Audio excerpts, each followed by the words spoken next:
DBMS में हमने कल स्टार्ट किया था व्यूज़ एंड डेटा सिक्योरिटी, ठीक है। तो इसमें हमने कल फर्स्ट पॉइंट डिस्कस कर लिया था, views can serve as security mechanism by restricting the data available to users. Through views you can restrict users on limited columns and give the rights to specific users, ठीक है।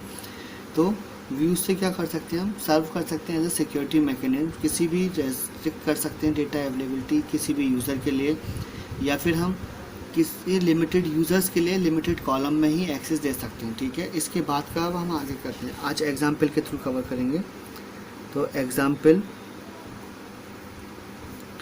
Table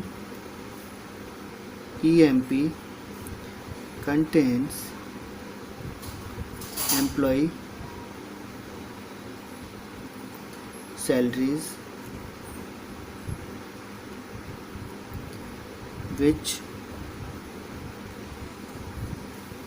should not visible to all users and all user can read the data other than salary. तो इसका मतलब कि जो example है कि एक टेबल है जिसमें एम्प्लॉय की डिटेल्स रहती है, ठीक है। तो डिटेल का टेबल है वो हमारे पास में EMP नाम से, उसमें क्या है, सैलरीज भी है। तो अब इसमें क्या होगा, सभी यूज़र्स जो है इसको इन्फॉर्मेशन को व्यू कर सकते हैं, ठीक है। तो अब हमें क्या करना होगा कि जो सैलरी वाला कॉलम है वो केवल सभी यूज़र्स से हिडन रहेगा और बाकी की इन्फॉर्मेशन वो व्यू कर पाएँ, पर केवल सैलरी वाला पोर्शन ही व्यू नहीं कर पाएंगे, ठीक है। तो इससे उनके लिए जो होगा उनकी कॉन्फिडेंशियलिटी और जो एक कहते हैं कि मतलब सिक्योरिटी रहेगी कि सैलरी किसी से डिस्कस नहीं होगी, क्योंकि कॉर्पोरेट हाउसेज में क्या होता है कि सैलरी डिस्कस करना एक फाइनेंशियली ऑफेंस हो जाता है, ठीक है। तो वो बचा रहेगा। इसके बाद के पार्ट,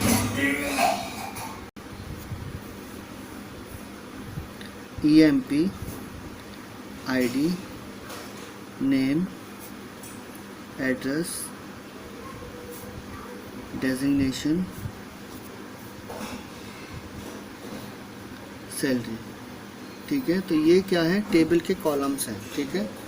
तो यहाँ पर ID नेम एड्रेस डेजिग्नेशन ये तो सबके लिए व्यू होगा, पर जो सैलरी वाला पोर्शन रहेगा वो केवल एक एक्स्ट्रा जो व्यू होगा वो किसके लिए होगा, जो वही पर्सन होगा, कंसर्न पर्सन जिसके हम ये टेबल पे वैल्यू एंटर करेंगे, ठीक है। तो केवल वही पर्सन इसको व्यू कर सकता है, ओके।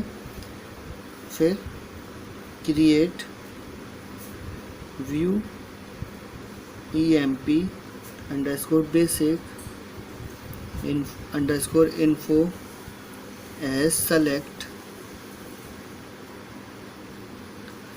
करा ID name address designation from EMP, ठीक है। तो अब ये हमने व्यू क्रिएट कर दिया, जैसे क्रिएट व्यू EMP, ठीक है। क्रिएट व्यू करा है EMP टेबल पर, जिसमें बेसिक इन्फो क्या रहेगी, सेलेक्ट करी है हमने ID नेम एड्रेस डेजिग्नेशन, केवल सैलरी को हमने हटाया यहाँ से, बाकी वो लेकर हमने व्यू क्रिएट कर दिया है। तो इससे क्या होगा, केवल व्यू क्रिएट हो जाएगा। अब इसके बाद हम परमिशन ग्रांट करेंगे, grant select ID name address on EMP underscore basic underscore info to क्वासिम।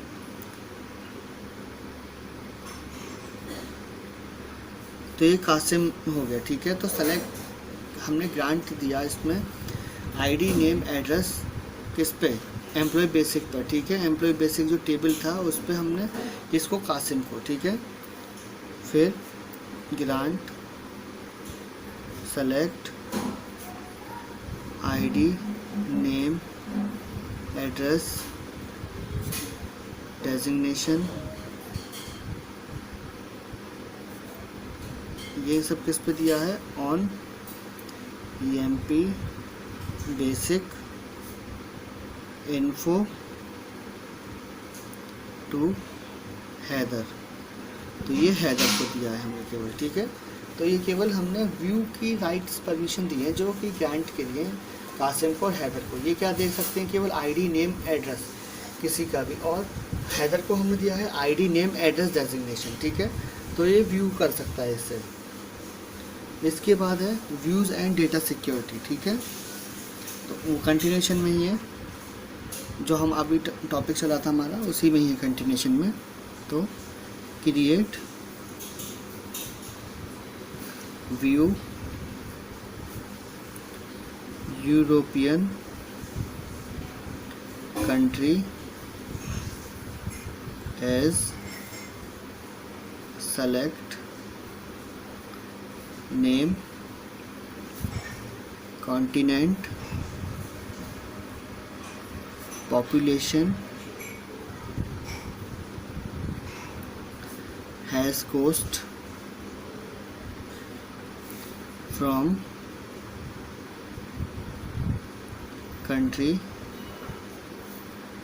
where continent equal to Europe. तो यहाँ पर हम क्या कर रहे हैं, सेलेक्ट कर रहे हैं, हम क्रिएट कर रहे हैं व्यू पॉइंट, ठीक है। एक व्यू पॉइंट हमने क्रिएट करना है, किस नाम से, यूरोपियन कंट्री के नाम से। और क्या सेलेक्ट कर रहे हैं इसमें हम, नेम, कॉन्टिनेंट, पॉपुलेशन, तो उसके पास कोस्ट अपना है या नहीं है, कंट्री से, ठीक है। कंट्री एक टेबल है जहाँ पर कॉन्टिनेंट क्या रहेगा, यूरोप रहेगा, ठीक है। अब फिर create view big country as select name continent population has cost from country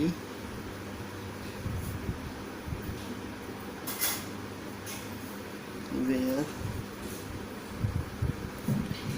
population greater than equal to 3 million, ठीक है।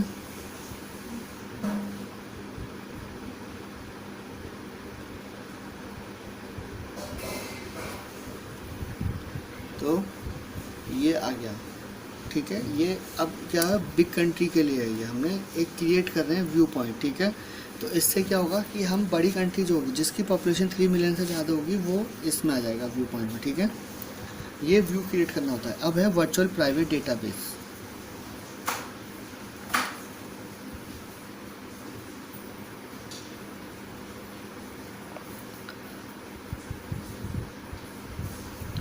वर्चुअल प्राइवेट डेटाबेस जो टॉपिक है नया, okay.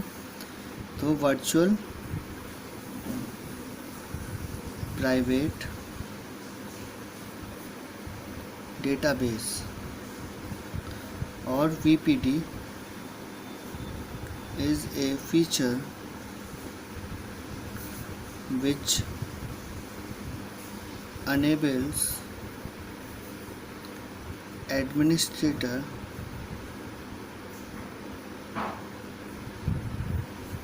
to create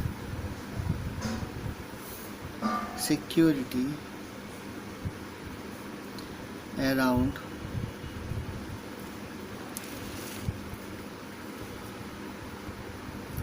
actual data, that is row or columns, so that multiple users can access data which is relevant to them।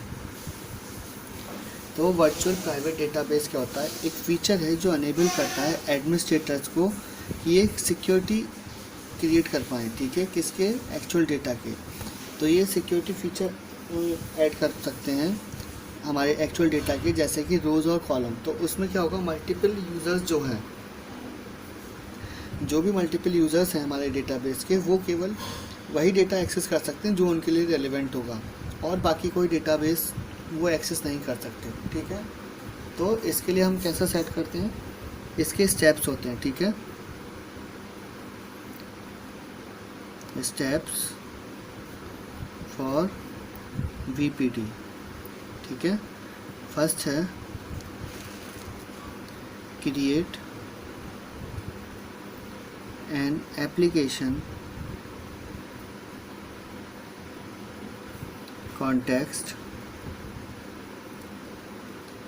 Create user object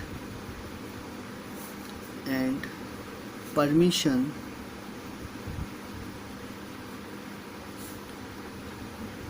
on the object.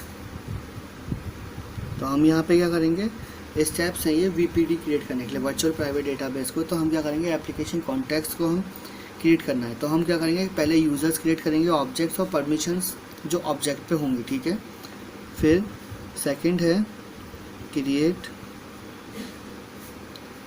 Security policies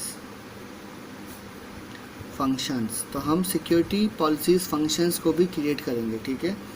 इससे ही हमारा VPD create हो पाएगा। फिर apply security policies to tables. फिर हम क्या करेंगे, security policy जो है वो टेबल्स पे अप्लाई कर देंगे, ठीक है। इससे क्या होगा, हमारा जो VPD है वो क्रिएट हो जाएगा, ठीक है। इसके बाद का जो पार्ट है वो हम नेक्स्ट वीडियो में कवर करेंगे। आज के लिए इतना ही, थैंक यू।